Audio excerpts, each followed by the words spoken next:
Voy a empezar una pequeña introducción. Lo primero, presentarme.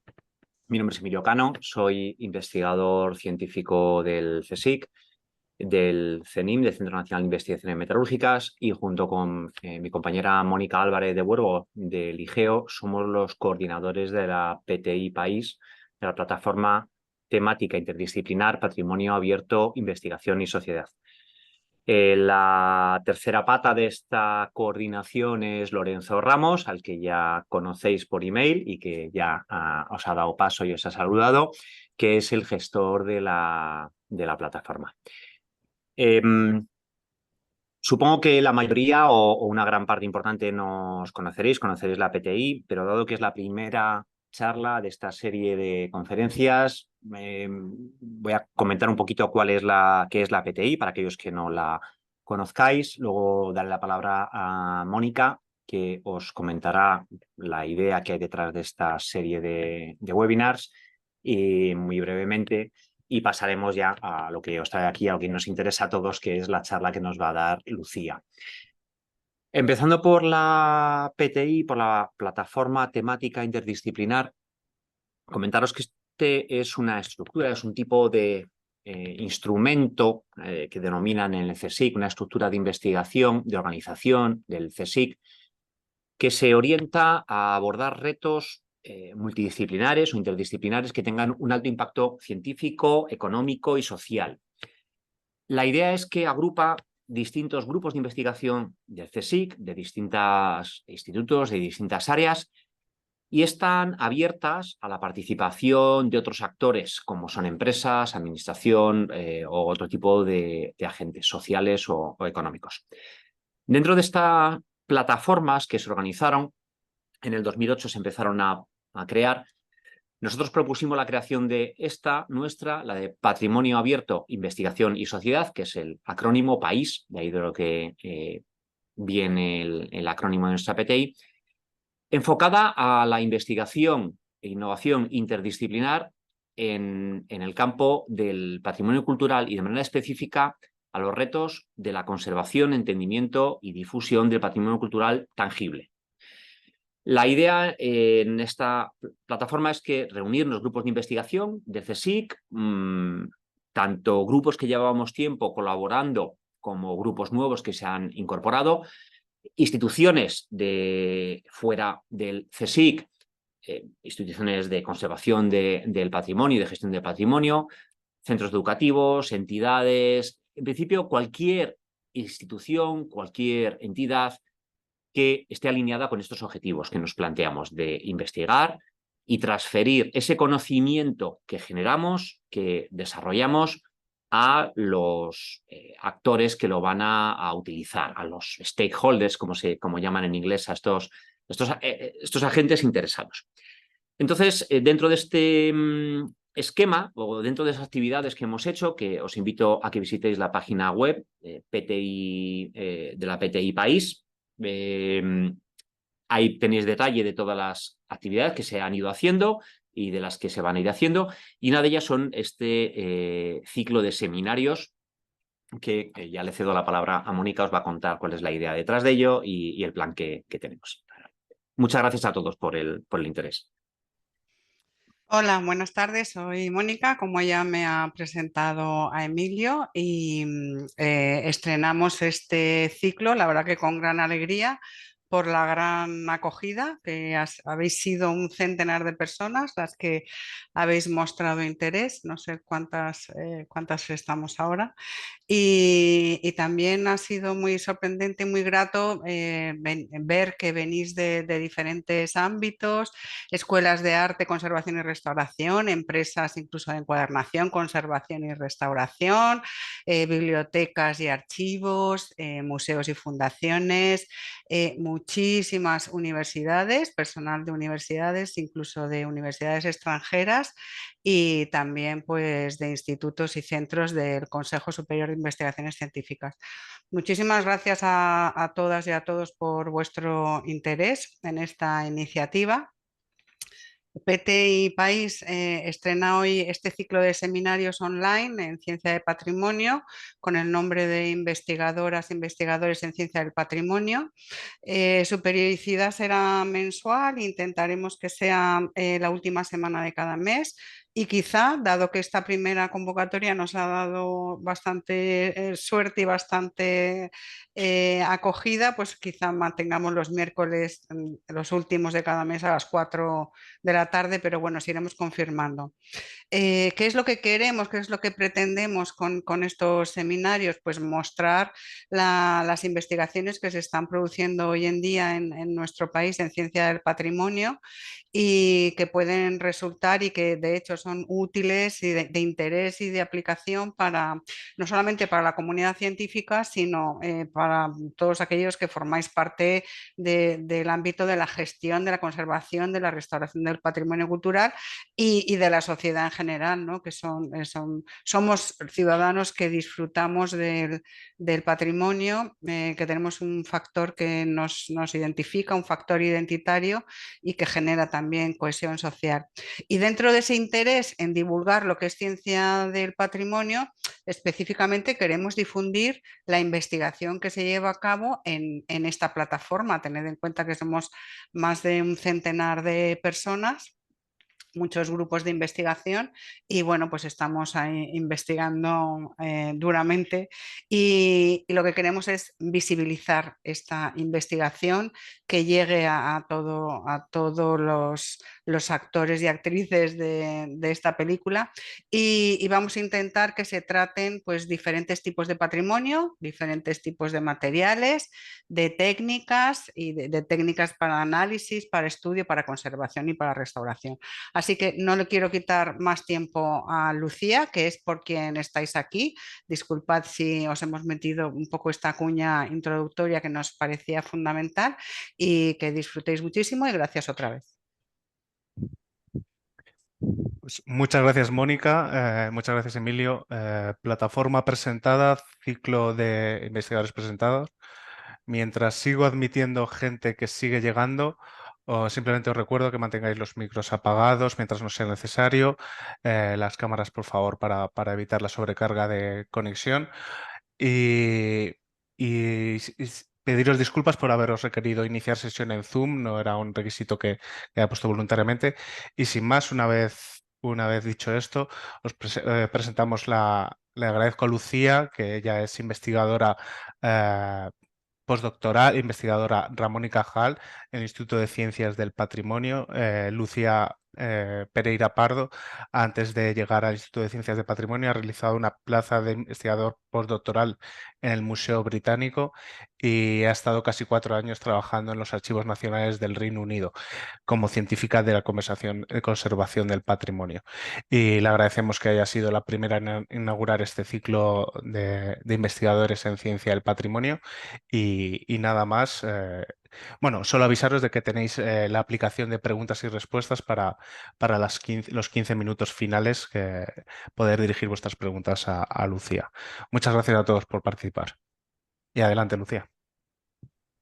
Pues muchas gracias a todos por la introducción, por invitarme a abrir este ciclo y a los asistentes por haberos animado a uniros, que he visto nombres conocidos en la lista y me hace mucha ilusión este reencuentro después de tantos años viviendo fuera. Entonces vamos allá. Espero que os guste la presentación que os he preparado. Vamos allá. Bien, pues vamos a hablar de ciencia en los anaqueles, de las aplicaciones de la ciencia del patrimonio en el contexto de las bibliotecas y archivos. Y como sé que, bueno, entre los asistentes tenemos perfiles muy diversos, preparé unas diapositivas iniciales para centrarnos, ubicarnos y definir a qué nos referimos con ciencia del patrimonio. Bueno, se trata del estudio científico del patrimonio cultural e incluso podríamos incluir el natural. Como decía antes Emilio, nos referimos a su aspecto tangible, al patrimonio tangible, al estudio de su materialidad, con el objetivo de mejorar nuestra comprensión del patrimonio, su cuidado y su uso sostenible. Y se trata siempre, pues, de una aproximación multidisciplinar, desde las humanidades, las distintas disciplinas de las ciencias e incluso de la ingeniería y otras. Y como veréis, la investigación en ciencias del patrimonio va a tener impacto en la manera en la que accedemos, gestionamos, interpretamos el patrimonio, y también podemos utilizarlo para realizar actividades de divulgación y de participación ciudadana que suelen funcionar muy bien.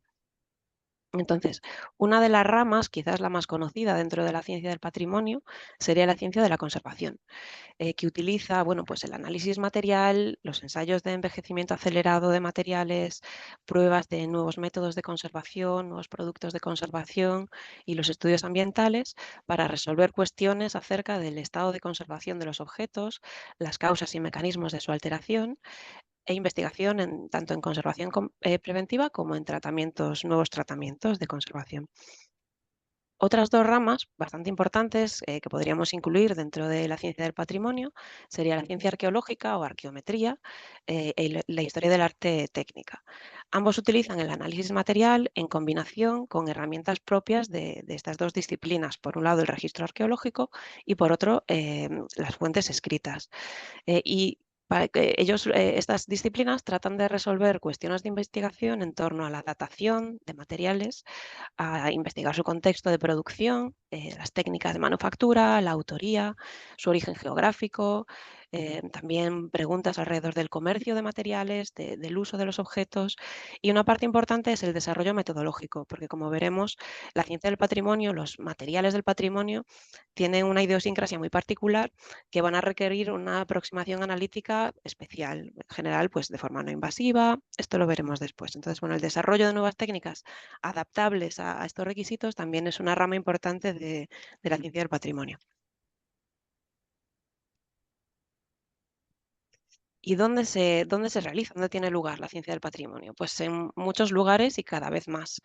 Inicialmente se realizaban en laboratorios, en general, pues de centros de investigación, universidades, empresas privadas de, por ejemplo, datación, y necesitaban muestras, ¿no? Entonces, esta disciplina fue posible una vez que los instrumentos de análisis eh, se hicieron más sensibles y el requisito del tamaño de muestra, pues resultó ser cada vez más pequeño, ¿no? Podíamos permitirnos tomar una micromuestra de objetos patrimoniales para ser analizados en laboratorio.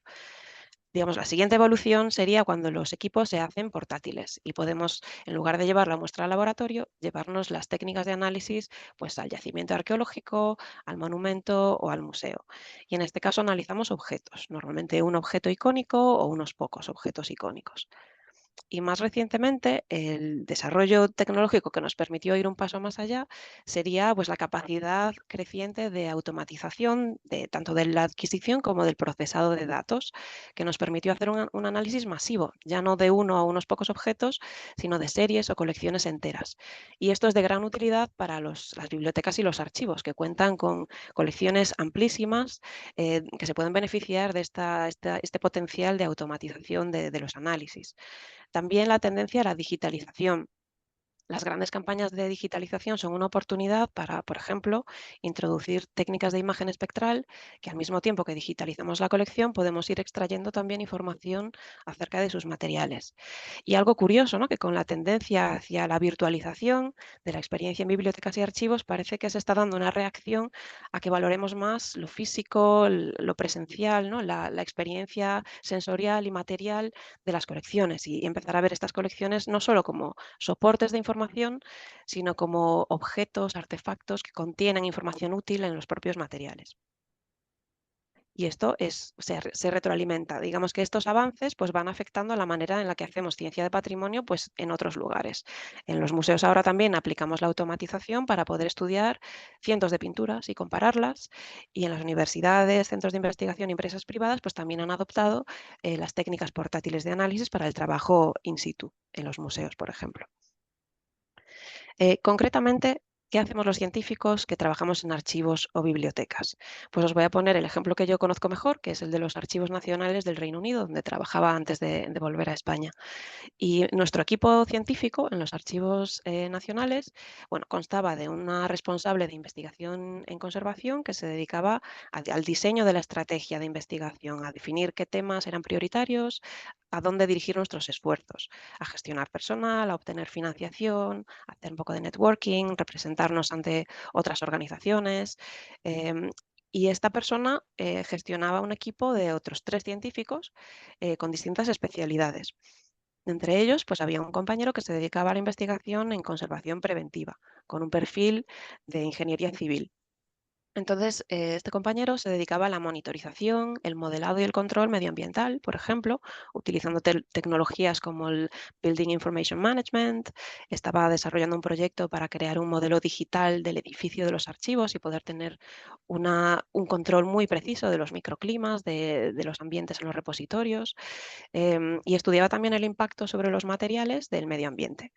Y a mayores, pues teníamos 2 científicos especializados en el análisis de materiales, entre los que me incluyo, que trabajábamos en las solicitudes de análisis de nuestros compañeros de distintos departamentos de los archivos, así como de la gestión del laboratorio y también del desarrollo de proyectos de investigación y su difusión y puesta en valor. Entonces vamos a ver este aspecto un poquito más en detalle, para ver qué aplicaciones puede tener la ciencia en un archivo, en una biblioteca. Entonces, lo que os comentaba, que por un lado teníamos solicitudes de análisis ad hoc, o sea, para resolver cuestiones del trabajo cotidiano dentro de la organización. Y estas solicitudes nos llegaban de múltiples departamentos y perfiles profesionales de nuestros compañeros. Por un lado, los conservadores pues, tenían mucho interés en que identificáramos materiales, si eran solubles, por ejemplo, para decidir qué tipo de disolvente o qué tipo de tratamiento sería más indicado, si eran estables, por qué se estaba degradando un material. em, Teníamos un equipo de digitalización muy activo que también acudía mucho a nosotros para tratar de mejorar la legibilidad de algunos documentos. Por ejemplo, lo que os comentaba, utilizando técnicas de imagen espectral que nos permiten ver lo que con luz visible a simple vista se nos escaparía, ¿no? Y aquí no sé si podéis ver mi cursor, pero bueno, aquí he puesto algunos ejemplos. Pues un clásico eran las tintas desvanecidas en pergamino, en manuscritos medievales, que con luz ultravioleta pues conseguíamos recuperar el texto. Entonces podíamos digitalizar bajo distintas longitudes de onda en las campañas de digitalización. Aquí debajo puse otro ejemplo, que es una carta en papel. Es una carta de Guy Fawkes, que era bueno, este conspirador que intentó volar por los aires del Parlamento y entonces, como era un espía, pues escribía con tintas invisibles. Esto era deliberado, no es que se haya degradado con el tiempo. Y para digitalizar sus cartas, pues recurrimos también a imagen multiespectral y bueno, lo representamos aquí en falso color para mejorar su legibilidad. También en cuestiones de conservación preventiva o el equipo que gestionaba los préstamos de documentos a otras organizaciones acudían a nosotros con preguntas diferentes. Una muy importante era, ¿hay materiales tóxicos en este documento? Porque había colecciones bastante problemáticas en ese sentido. Por ejemplo, aquí abajo os pongo un ejemplo de una colección que teníamos de diseño de papeles pintados.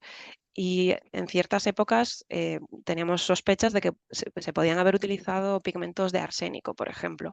Entonces hicimos una investigación bastante exhaustiva para determinar la presencia de arsénico y gestionar el acceso de nuestros lectores y lectoras a la colección y también de los trabajadores de los archivos.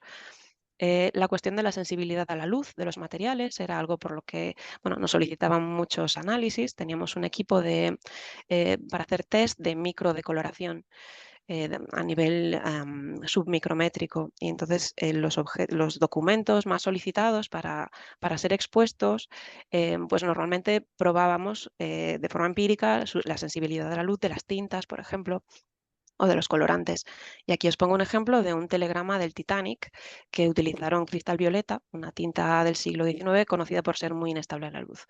Entonces, a la hora de decidir si podíamos prestar este documento o no, y a la hora de asesorar en cuanto a las condiciones lumínicas de la exposición o cuánto tiempo recomendábamos que estuviera expuesto, pues lo hacíamos de forma empírica, realmente caracterizando la sensibilidad a la luz del material.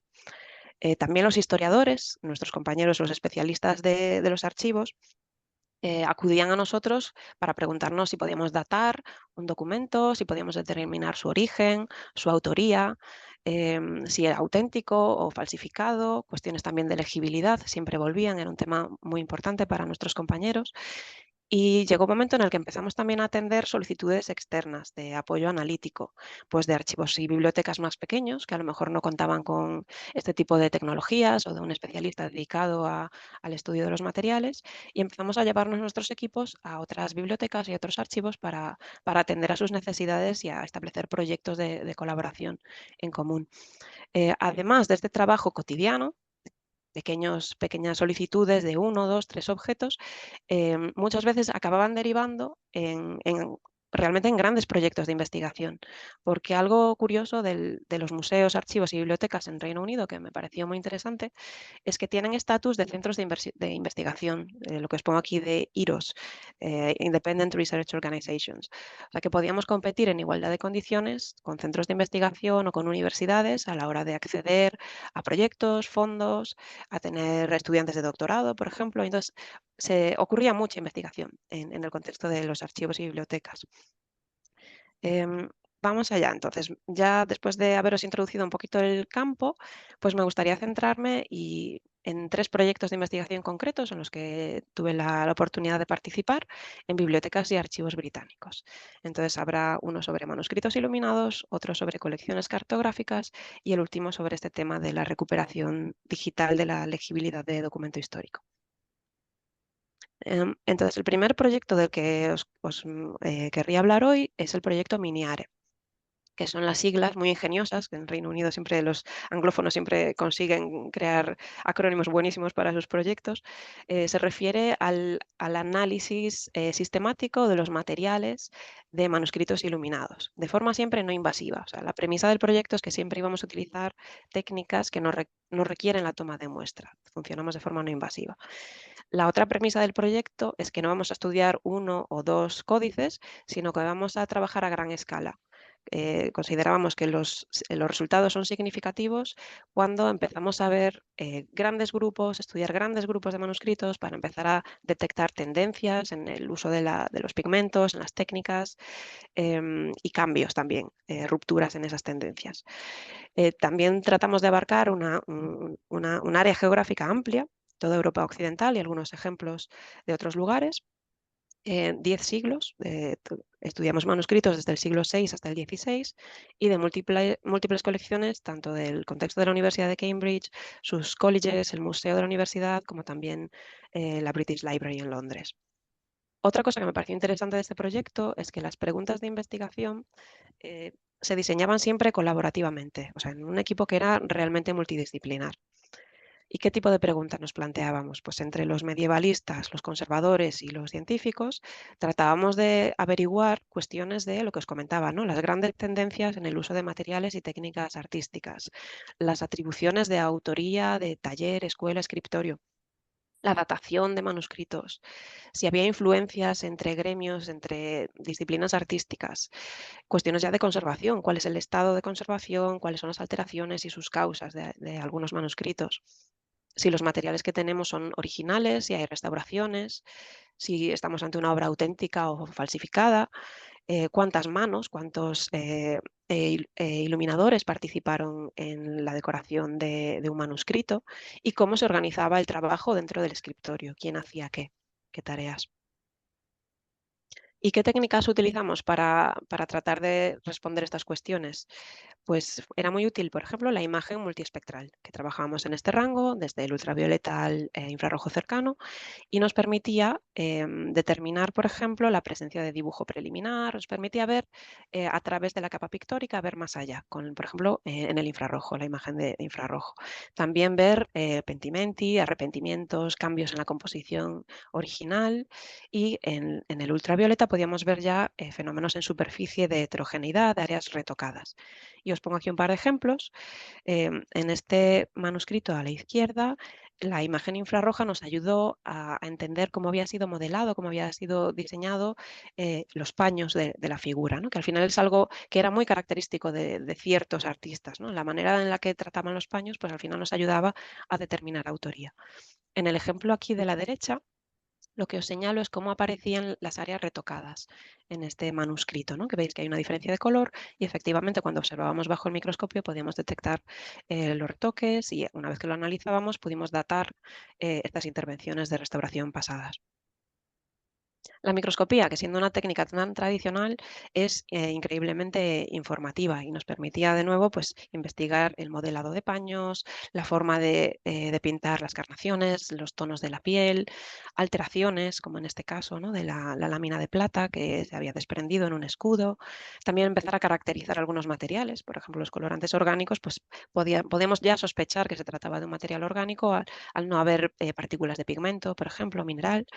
Y también determinar pues, si teníamos una mezcla de pigmentos o una superposición de capas, entender un poco la técnica pictórica. A continuación empezamos ya el análisis químico y una de las técnicas más útiles era la espectroscopía de fluorescencia de rayos X. Teníamos dos equipos, uno de microfluorescencia que tenía un haz pues de menos de 1 milímetro, como veis aquí, y otro más portátil, pero que tenía un haz un poquito mayor, que es el que nos solíamos llevar a otras bibliotecas. Y con esta técnica podíamos determinar los elementos químicos inorgánicos, pues si teníamos hierro, si teníamos cobre, si teníamos plomo, y esto nos permitía determinar pigmentos, láminas metálicas, tintas, presencia de impurezas en pigmentos, los mordientes de los colorantes orgánicos. Y un ejemplo muy, muy rápido, pues en este manuscrito, por ejemplo, que teníamos tinta de oro, tinta dorada, analizando la composición de la tinta en distintas zonas, pudimos detectar un palimpsesto, o sea, una corrección del texto, ¿no? Donde había sido eliminada la tinta original y había un retoque en el nombre del rey. En este caso era un manuscrito diplomático, entonces que cambiaran la manera de referirse al rey pues fue bastante significativo para los historiadores. Y lo detectamos, pues que lo confirmamos a través de la distinta composición, la distinta pureza de la tinta de oro. Y estas técnicas las complementábamos con otras, como lo que llamamos FORCE, por sus siglas en inglés, que es espectroscopía de reflectancia con fibra óptica. Trabajábamos en un rango amplio, desde el ultravioleta al infrarrojo, a 2500 nanómetros, y micro-Raman y FTIR, también infrarrojo, espectroscopía infrarroja transformada de Fourier. Estas técnicas, combinadas con las anteriores que mencionaba, pues nos permitían identificar de forma mucho más precisa los materiales. Ya no estamos viendo solo elementos químicos, sino compuestos. Podíamos distinguir compuestos que tienen la misma composición elemental, como por ejemplo dos pigmentos de cobre. Podíamos decir exactamente, pues esto es malaquita o esto es verde y gris. Y también nos permitían de forma no invasiva determinar algunos materiales orgánicos, como aglutinantes, por ejemplo, o colorantes. Y ahora os voy a dar algunos ejemplos de los resultados que obtuvimos, ¿no? Un ejemplo de lo que os acabo de comentar de la determinación de materiales orgánicos, pues sería en este manuscrito, en el manto de las figuras, en este tono rosado, detectamos no solo el colorante, que era un extracto de insecto, un colorante rojo, sino lípidos. Y esto fue sorprendente para nosotros porque en general se creía que el aglutinante que utilizaban los iluminadores era la clara de huevo, que sería proteína. Y encontramos lípidos en este caso. Em, Además, se utilizaba de forma selectiva en las figuras principales, en las grandes escenas, pero no en la decoración vegetal de los bordes. Entonces creemos que lo que estaba ocurriendo es que los maestros, los que realizaban las figuras principales, que habían tenido una formación como pintores sobre tabla, estaban utilizando una témpera, una pintura al temple utilizando la yema del huevo. Y los asistentes, los que hacían la decoración marginal, digamos, sí que utilizaban clara de huevo, ¿no? La técnica más ortodoxa en iluminación. Entonces ahí estamos viendo una influencia entre técnicas pictóricas. Em, Además, pudimos cuestionar qué estaba ocurriendo en algunos casos donde sospechábamos que podía haber una degradación, como en este halo oscuro que se veía alrededor de este grupo de figuras. Cuando lo analizamos, detectamos plomo y azufre y se debe pues, a una incompatibilidad de pigmentos. El amarillo era oro mosaico, que contiene azufre en su composición, y el gris del fondo llevaba blanco de plomo.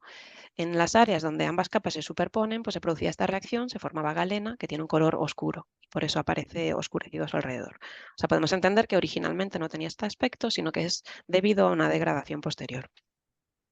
Otro ejemplo, algo muy habitual que nos pedían los historiadores del arte, es determinar las manos, el número de manos, el número de iluminadores que habían participado en la creación de un códice iluminado, un códice miniado. Y entonces muchas veces tratamos de buscar marcadores, pigmentos que eran propios de la paleta de un iluminador.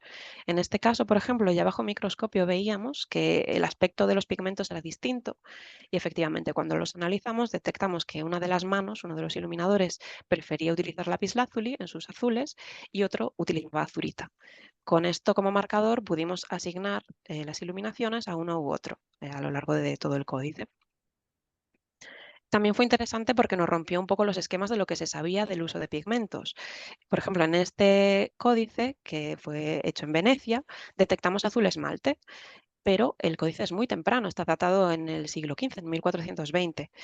Y en pintura de caballete el esmalte no se empieza a utilizar hasta 50 años más tarde.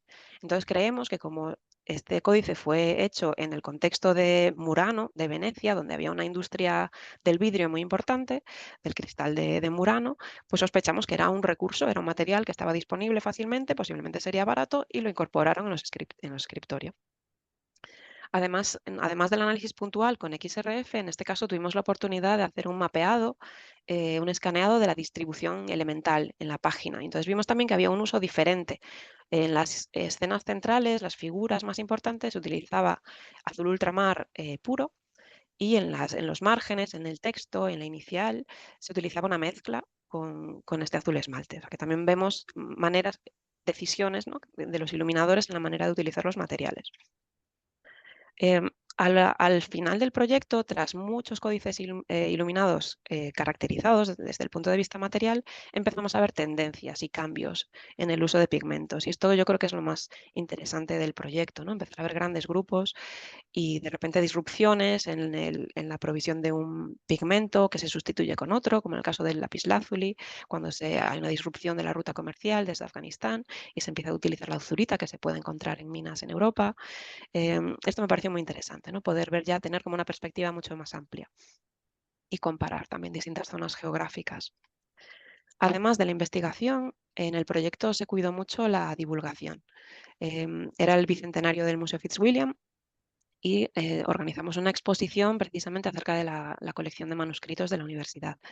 Y lo bonito fue que pudimos participar aportando contenido científico de ciencia de patrimonio, del análisis de materiales, tanto en la propia exposición, en los paneles, como en el catálogo, donde incluimos capítulos enteros dedicados a los descubrimientos científicos que habíamos hecho y a las actividades, visitas guiadas. Y la verdad es que funcionó muy bien. Yo vi mucho potencial, vi que a la gente le gustaba saber este tipo de cosas. Incluso preparamos una vitrina con todos los materiales, antes los pigmentos, las herramientas que se utilizaban y creo que funcionó bastante bien. Además, hicimos divulgación en línea. Creamos un contenido para una plataforma digital en la que seleccionamos 20 ejemplos de los manuscritos que analizamos que se podían explorar en alta resolución. Entonces, si vais a esta página, pues podéis seleccionar el manuscrito que os interesa, ojearlo, ver página a página, ampliar, ver con todo detalle y vais a tener información tanto del aspecto histórico como del aspecto técnico y de análisis. En algunas páginas veréis que hay como pequeños puntos numerados donde si pincháis pues podéis encontrar información técnica de los análisis, las imágenes de microscopía y nos pareció también una buena manera de llegar a más gente. Este proyecto este año nos llevamos una gran alegría porque fue reconocido con un Europa Nostra que irán algunos compañeros a recoger ahora en este otoño, irán a recoger el premio en Venecia. O sea que es un motivo para celebrar en nuestra disciplina. Basta de manuscritos iluminados, vamos a hablar ahora de otro tipo de materiales de archivo. Este proyecto ya lo llevé a cabo en los archivos nacionales más recientemente y se llama AI para DigiLab y se trata de una prueba de concepto para dar contenido a la plataforma online DigiLab, que es parte de esta infraestructura IRIS, que es la European Research Infrastructure for Heritage Science, que tiene MOLAB, el laboratorio móvil, que puede llegar a museos donde no tienen un laboratorio propio para dar apoyo analítico, FixLab, donde puedes llevar tus objetos o tus muestras para también ser analizados. Pues teníamos esta plataforma digital que todavía no estaba muy claro qué función, qué usos podría tener. Entonces hicimos esta propuesta en colaboración con la Universidad de Nottingham Trent y otros museos y galerías en Estados Unidos y en Inglaterra. Planteamos utilizar DigiLab como un laboratorio remoto para procesar y visualizar datos de análisis de materiales de patrimonio, utilizando Machine Learning. Para ello, pues, propusimos 3 casos de estudio y 3 tipos de datos: imagen multi e hiperespectral y escaneado de fluorescencia de rayos X, tanto en pintura de Caballete de la National Gallery como en acuarelas del Getty y en mapas manuscritos de los archivos nacionales donde trabajaba yo. En concreto, el caso de estudio en el que yo trabajaba, el de los mapas, lo que queríamos era investigar la práctica de los cartógrafos Tudor que trabajaron en Irlanda durante, bueno, pues la conquista británica de la isla. Y entonces me interesaba entender, pues, cómo trabajaban los cartógrafos, porque es algo muy poco estudiado. ¿Qué materiales utilizaban? ¿Qué técnicas pictóricas? Si seguían los mismos esquemas de los artistas, por ejemplo, que hacían ilustración botánica o manuscritos iluminados, o los impresores, los que hacían grabados. Y también, pues, cuál era el contexto de producción de esos mapas, si la profesión de los cartógrafos estaba bastante estandarizada y todos seguían un mismo patrón, utilizaban unas mismas técnicas, o si había un elemento personal de sus propias decisiones artísticas, su propio estilo. Y para ello, pues, bueno, pues analicé 27 mapas cubriendo el trabajo de 9 cartógrafos durante 6 décadas, en este periodo del cambio del siglo entre 16 y 17, en varias colecciones británicas y en Irlanda también. Y la metodología que utilizamos, en primer lugar, era adquirir las imágenes multibanda. Después aplicábamos un algoritmo que se llama Self-Organizing Maps, mapas que se autoorganizan, que nos permitía agrupar aquellos píxeles que tenían una marca espectral similar. Y entonces podemos suponer que sus materiales son también similares, ¿no? Entonces, pigmentos, como en este mapa, ¿no? Pigmentos verdes que a simple vista podría ser difícil de distinguir y podríamos asumir que son lo mismo, pues aquí vemos que se nos separan en 3 clústeres, en 3 grupos, y esto me permite utilizarlo como una guía, como un mapa del mapa, un mapa material del mapa, para después complementarlo con otras técnicas puntuales e ir confirmando la identidad, pues en este caso, de estos 3 pigmentos verdes que efectivamente resultaron ser diferentes. Esto lo que nos permite es ser mucho más eficientes y, en lugar de pasarnos un día entero analizando un mapa, pues poder cubrir una colección entera. Es mucho más ágil a la hora de analizar, asegurándonos de que no nos estamos dejando ningún material sin caracterizar. No me voy a parar mucho en los resultados. Esta es una tabla donde se presentan los resultados de forma cronológica por cartógrafo. Simplemente, pues, mencionar que en el cambio de siglo, a principios del 17, pues vemos que se da una explosión de color. O sea, que las paletas se vuelven mucho más sofisticadas, más complejas, aparecen mezclas, tonos nuevos, veladuras. O sea, vemos que de repente pasamos de tener mapas que quizás hayan sido más funcionales, ¿no?, de campaña, de guerra, a mapas ya de prestigio para ser mapas de representación ante, pues, la corona, la corte. Entonces fue muy interesante ver cómo los materiales respondían a estas distintas funciones, a estas distintas necesidades.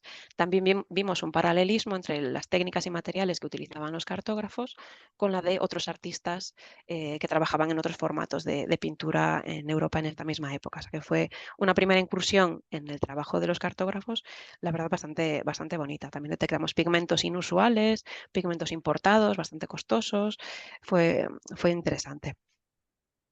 Tuvo una continuidad, o sea, una vez que establecimos ya la metodología y esta plataforma online para trabajar con los algoritmos de clasificación, decidimos desarrollar el proyecto un paso más allá, menos metodológico y más temático. Y en mi caso seguí explorando las colecciones cartográficas de los archivos, en este caso mapas de China que habían sido confiscados durante las guerras del opio de los británicos y que comparamos con obras de Asia, de América y de Europa, porque empezamos a encontrar unas conexiones, unos intercambios de técnicas e ideas muy interesantes, de talleres en Cantón con talleres en Perú.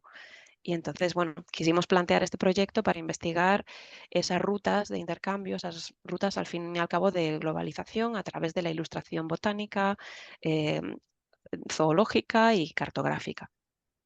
Está en proceso, o sea que todavía no hay mucho publicado, pero espero que pronto podáis tener más noticias de este proyecto. Y vamos ya al último proyecto, que no quiero pasarme de tiempo. Este proyecto también lo realicé en los Archivos Nacionales justo antes de venirme de vuelta a España y me gustaría continuarlo aquí, de hecho. Y trata de, bueno, la recuperación digital de la legibilidad de documento histórico, utilizando técnicas de imagen avanzada y procesado de imagen. En cuanto a los materiales que seleccionamos para este proyecto, queríamos apoyar un proyecto de los archivos irlandeses y del Trinity College, que a mí me pareció maravilloso, la verdad, me pareció un proyecto espectacular. Los archivos nacionales irlandeses fueron bombardeados cuando se inició la guerra civil en Irlanda en el año 22. Y como conmemoración del bicentenario de la destrucción de estos archivos, con una colección que abarcaba 700 años de historia y muchos documentos que acabaron calcinados, como veis aquí, este pergamino que, bueno, las membranas se acabaron fundiendo, muy complicado de acometer su conservación. Veis aquí en esta imagen de archivo también pues, la gente recogiendo los fragmentos de pergamino, de papel que habían volado a la calle al lado del archivo. Pues algo muy trágico para el patrimonio documental irlandés. Decidieron, como para marcar ese centenario, pues tratar de recuperarlo de alguna manera, de forma virtual. Y para ello colaboraron con más de 70 archivos en todo el mundo, incluyendo los archivos de Londres, donde yo trabajaba. Entonces, para recuperar aquellos documentos que se perdieron en Dublín, buscaron copias o transcripciones que existían en otros archivos.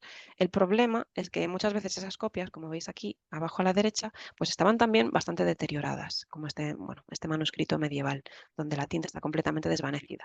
Y ahí es donde intervengo yo. Me preguntan si podríamos probar las técnicas de imagen que yo manejaba en mi día a día en los archivos. Estas son las que utilizamos. En algunos casos fue suficiente utilizar nuestra cámara multiespectral de alta resolución. En otros casos más complejos tuvimos que acudir a colaboraciones con otras universidades y otros centros en Inglaterra que tenían cámaras de imagen hiperespectral y también un escáner XRF, ¿no? Como veíamos antes, para hacer mapeo de elementos. Entonces, estas eran nuestras herramientas de imagen. En muchos casos funcionó. Simplemente con una imagen de ultravioleta en luminiscencia, pues conseguíamos recuperar la tinta desvanecida o la tinta que estaba oculta por manchas de todo tipo, pergamino muy, muy oscurecido, muy sucio, con manchas de humedad, de hongos. Y simplemente con esto, que es muy clásico, o sea que lo llevamos haciendo desde principios del siglo XX, pues se conseguía recuperar muy bien la legibilidad del texto. Había otros casos donde esto no funcionaba. Por ejemplo, cuando los pergaminos tenían daño químico por aplicación de reactivos, que esto era algo que se hacía mucho en el siglo XIX. O sea, los investigadores victorianos, la verdad, tiraban muy fácilmente de ácido gálico, extractos de las agallas del roble y se lo aplicaban a brochazos a los documentos que tenían la tinta desvanecida. Porque sí que es cierto que durante un periodo de tiempo breve conseguían, digamos, reactivar la tinta, porque al final añadir estos reactivos lo que hace es mimetizar la creación de la tinta ferrogálica, en cierto modo. El problema es que después esta mancha se oscurece y oculta todavía más el texto, o sea, nos deja el pergamino en un estado peor del que se encontraron al principio. Y el problema es que como la composición de estos reactivos era bastante próxima a la composición de la propia tinta, tienen un comportamiento muy similar bajo distintas longitudes de onda. Entonces, el viejo truco de la imagen ultravioleta en este caso no funciona porque, como veis aquí, la mancha se oscurece tanto como la tinta, entonces no conseguimos leer a través. Aquí es donde probamos otras técnicas.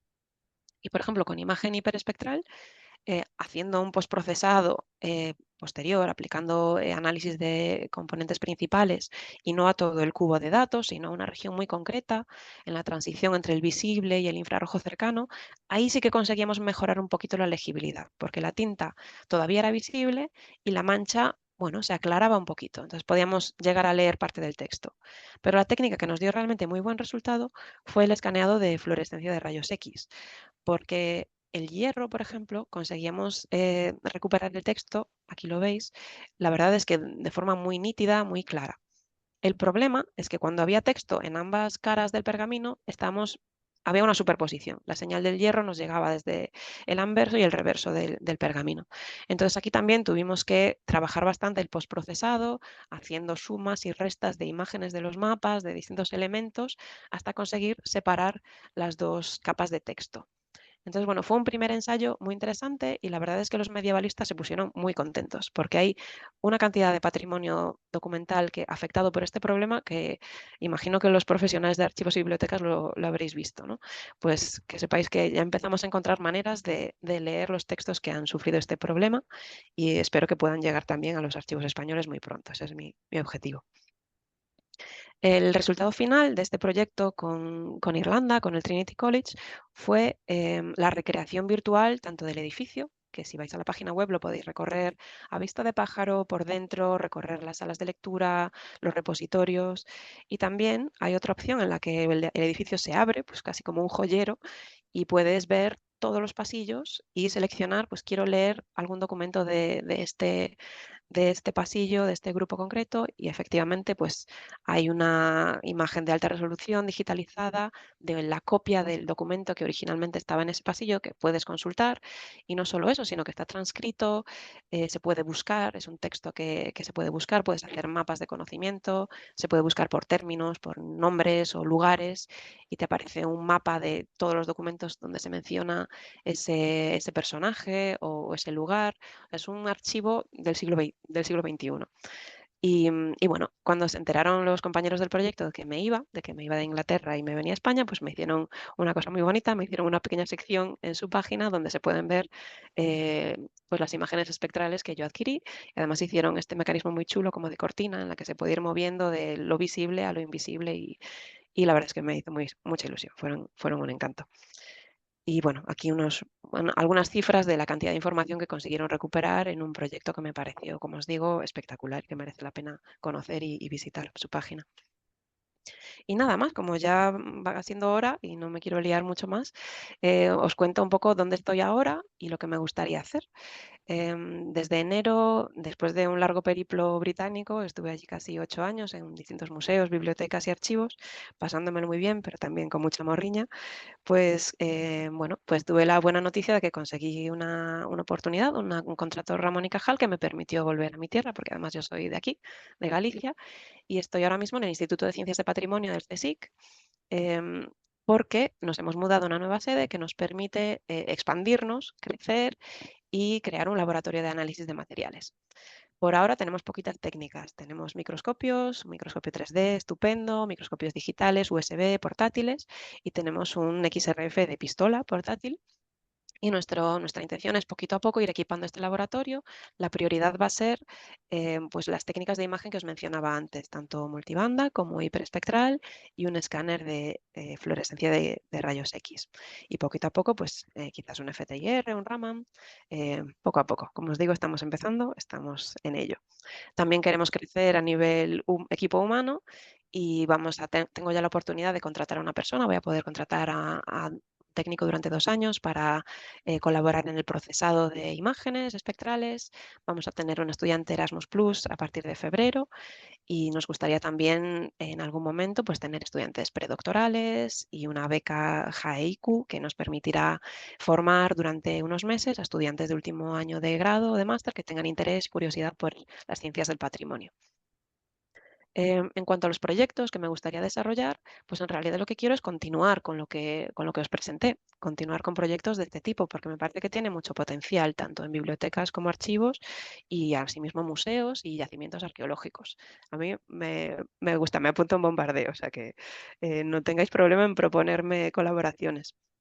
Uno de los proyectos que tengo previstos es hacia el Museo de lo Invisible, técnicas avanzadas de imagen para recuperar digitalmente patrimonio deteriorado.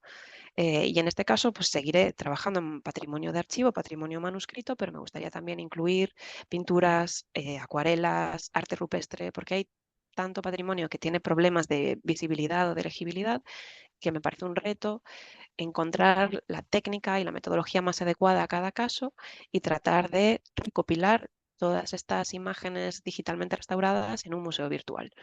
Entonces, esa es la idea, es ambiciosa y veremos si progresa y si conseguimos sacarlo adelante. Y mi otra línea de investigación principal pues tiene que ver con el desarrollo de la disciplina de la historia del arte técnico. En concreto focalizado en la materialidad del color a través de análisis no invasivos.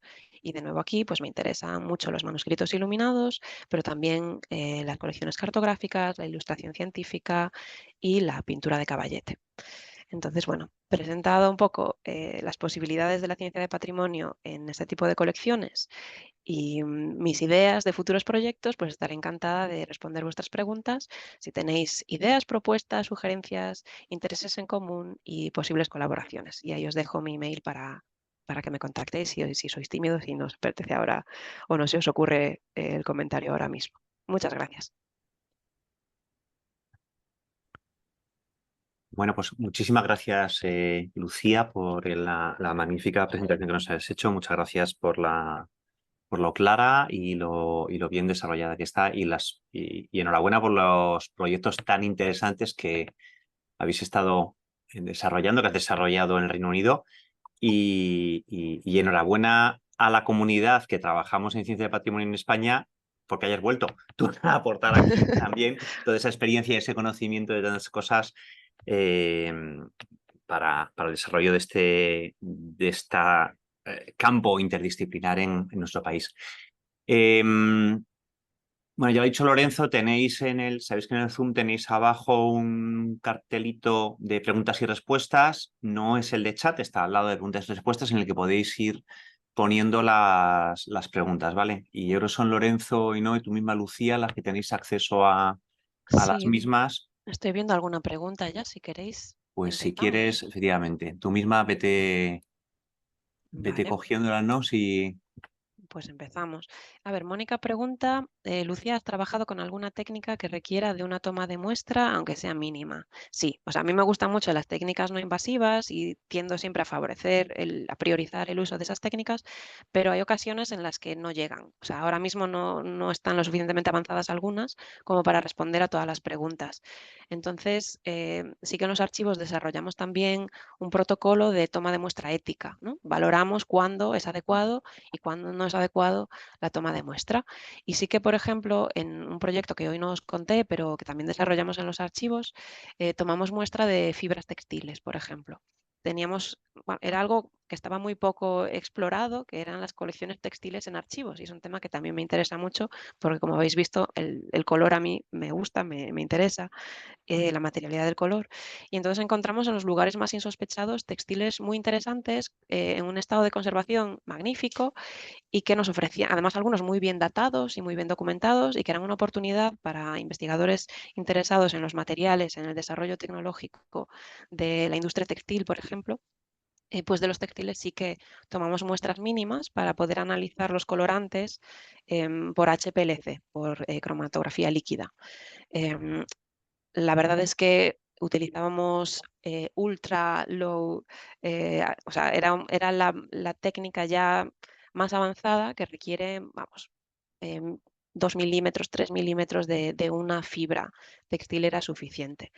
Y fue muy interesante, la verdad. Encontramos, por ejemplo, una colección de las bolsas que utilizaban para proteger los sellos de cera, los sellos que cuelgan de algunos documentos medievales, pues se protegían con bolsas de tela.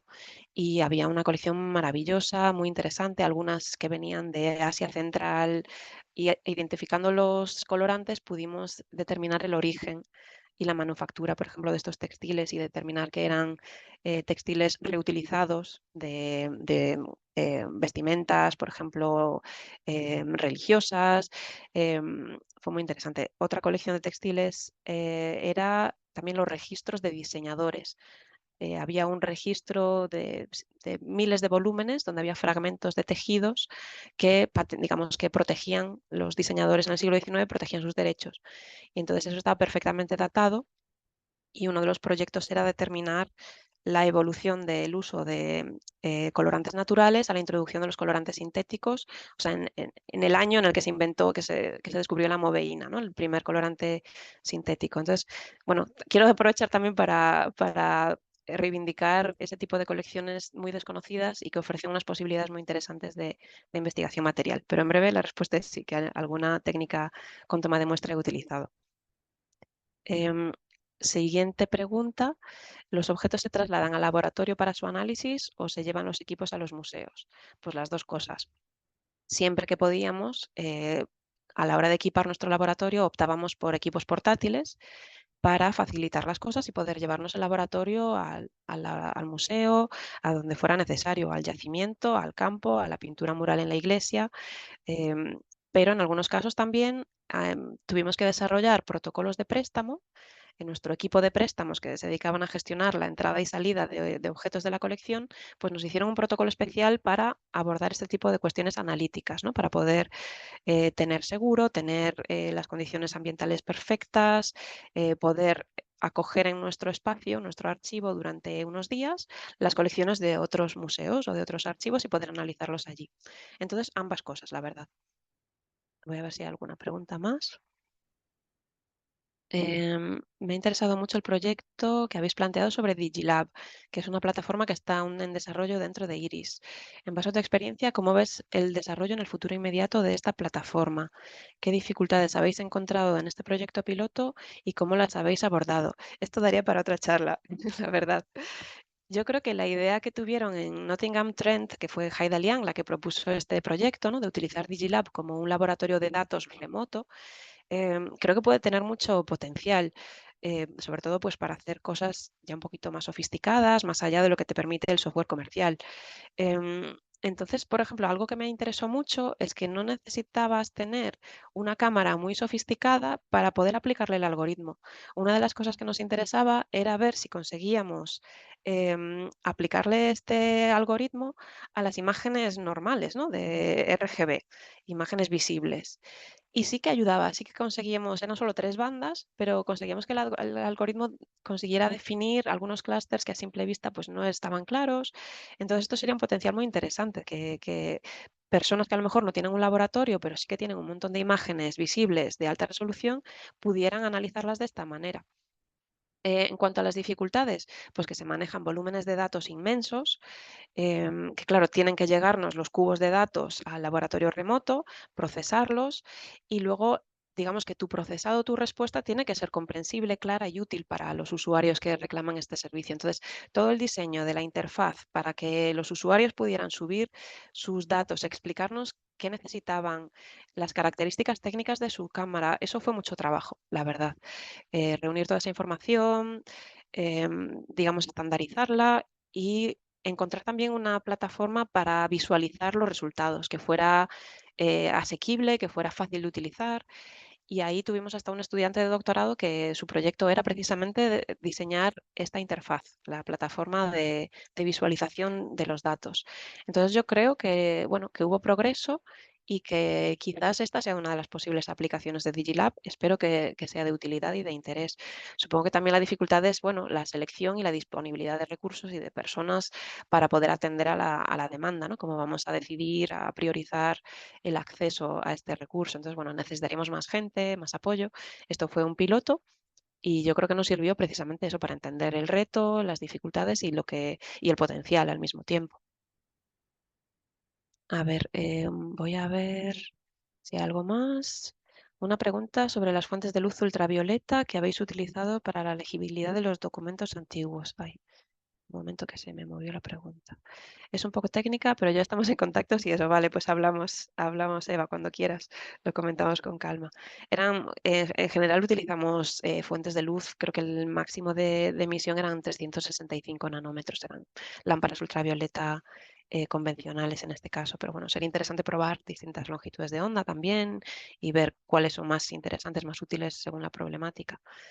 Vamos a ver, otra pregunta. También quería preguntarte por una predicción sobre las capacidades futuras de las técnicas de procesado de imagen hiperespectral en concreto, para el análisis de materiales. ¿Crees que se va a mantener la necesidad de utilizar técnicas complementarias siempre? ¿O para algunos casos será posible que la técnica funcione de forma autónoma, quizá en un futuro? Pues una pregunta buenísima. Eh, y ojalá lo supiera, claro. Yo me formé siempre con esta premisa de la complementariedad de las técnicas, ¿no? Siempre había un poco el lema de que una técnica sola no te puede aportar toda la información que necesitas, entonces como que tengo eso muy interiorizado. Pero sí que es verdad que las técnicas de imagen son muy potentes, no te aportan información solo de un punto, sino de todo el objeto, de toda la superficie. Y claro, la imagen hiperespectral, si combinas distintas cámaras cubriendo un rango muy amplio, pues al final llegas a tener una información bastante completa. Supongo que ahí nos limitará, bueno, pues lo de siempre, la superposición de capas, la información en profundidad. Entonces, a ver, sería estupendo, ¿no? Que una técnica lo hiciera todo, pero bueno, tengo mis dudas. Lo iremos viendo en los próximos años. Ahora, Estefanos, enhorabuena por la presentación. Gracias. Te quería preguntar si el uso de la yema de huevo como aglutinante solo la habéis identificado en el rojo orgánico o también en los azules.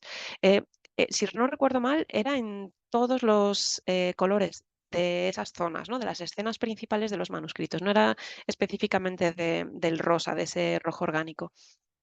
Si no recuerdo mal, los maestros que utilizaban la témpera lo aplicaban a toda la escena. Ellos trabajaban con témpera, como si estuvieran abordando una pintura sobre tabla.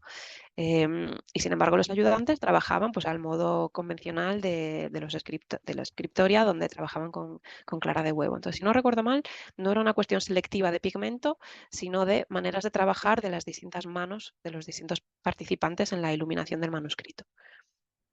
No sé cómo vamos de tiempo, yo puedo seguir aquí, pero cortadme si me paso. Hay alguna Una, pregunta más, pero podría también responder luego por email. sí, yo creo que si acaso eso, contesta una o dos preguntitas más, por no pasarnos tampoco de la hora. Hemos empezado un poquito tarde, entonces bueno, pues acabamos unos Vale, minutitos más tarde y luego, bueno, como ha dicho, si no cualquier cosa, Lucía os ha dejado ahí también su correo y podéis contactarla para aclarar más, claro que más sí, preguntas, ¿vale? Si te sin parece. ningún problema. Pues genial. ¿Hacemos una más, por ejemplo? Ah, Vamos a ver, pregunta David si he trabajado alguna vez o he probado alguna técnica relacionada con la sigilografía, los materiales, la reconstrucción de sellos. Sí, en algunos casos sí que me han pedido caracterizar los sellos, tanto algunos metálicos como los de cera de abeja tradicionales. Y sí, he hecho algún análisis de los pigmentos que componen los sellos y aquí una de mis compañeras, otra científica que trabajaba en los archivos, sí que desarrolló un proyecto muy completo para entender los motivos de la degradación y nuevas técnicas de consolidación de sellos. O sea que sí que es un tema que trabajamos. También colaboramos con Matthew Collins, que es un investigador de Cambridge, que también, bueno, también estuvo en Copenhague, en York, en distintas universidades, que tiene un proyecto muy interesante de biocodicología. Empezó estudiando bueno, las biomoléculas de los códices, primero en el pergamino, pues estudiaba los lípidos, las proteínas, bueno, el ADN y las proteínas del propio pergamino, pues para determinar las especies animales, pues el sexo de los animales que se utilizaban para producir el pergamino, si tenían alguna enfermedad, muchas cuestiones también de origen geográfico, y luego se dio cuenta de que los sellos de cera de abeja pues tenían el mismo potencial, y ahí empezamos una colaboración con él para hacer investigaciones del material genético contenido en los propios sellos, o sea, tanto el material de las abejas, que eso nos permitía hacer reconstrucciones paleoambientales, de contaminación, como de los humanos que crearon esos sellos, porque había una fase de amasado de la cera, y entonces ahí quedaba material genético de las personas que crearon esos sellos. Entonces sí que hemos hecho algo. También imágenes de huellas dactilares que quedan impresas en la cera. Hemos hecho cosas, pero bueno, quizás más mis compañeros que yo, pero te podría pasar algún contacto si es un tema que te interesa. Y, y lo podemos dejar ahí. El resto de preguntas las contesto por email para no cansaros. Lucía, mil gracias por esta presentación. Yo creo que los has tenido a todos aquí sentados y sin movernos. No podía haber habido otra presentación mejor como la que has hecho, que has realizado una introducción de la ciencia del patrimonio, que es un poco la filosofía que tenemos en esta plataforma, ¿no? Algo inter y multidisciplinar y abordando diferentes técnicas y desde diferentes disciplinas. Así que nada, yo tengo muchas ideas bulliendo en la cabeza. Supongo que los que han estado y las que han estado escuchando estarán, yo creo que te van a escribir un montón, te van a salir un montón de amigos y de amigas Ojalá. colaboradoras. Y bueno, pues de esto se trata, ¿no? Esto es lo que queremos, contar toda la profundidad que tiene la ciencia del patrimonio, específicamente los materiales en los que trabajas son realmente originales, ¿no? y distintivos. Y nada, te damos las gracias por haber inaugurado este ciclo. A todas y a todos los asistentes, hemos llegado a ser 60. Muchísimas gracias por esta convocatoria tan exitosa. Y nada, intentaremos cada mes traeros a investigadores e investigadoras que nos cuenten en qué están trabajando, qué han trabajado, en qué quieren trabajar. Y bueno, vamos a ver si ya en la próxima vez yo creo que Emilio y yo ya no vamos a hablar para dejaros más tiempo de presentación y sobre todo más tiempo de preguntas, ¿no? Así que nada, muchas gracias a todas y a todos. Gracias a vosotros y un placer. Gracias, hasta luego. Adiós. Hasta luego a todos. Muchas gracias.